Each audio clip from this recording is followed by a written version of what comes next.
Doncs hi havia moltes portes tancades, algunes mig obertes, però em varen dir que avui era una jornada de portes obertes. Bé, no sóc gens amic de les portes, amb els seus grinyols i d'altres sorollades pròpies de la pitjor pel·lícula de por, com El retorn de la mòmia o els episodis de Scooby-Doo. Així que m'ho vaig passar d'allò més bé fa un parell de dies quan vaig anar a fer un pícnic a la muntanya.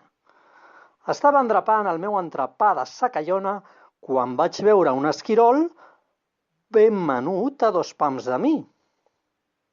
Li vaig oferir una nou, em va mirar i en agafar-la obrí la boca i feu...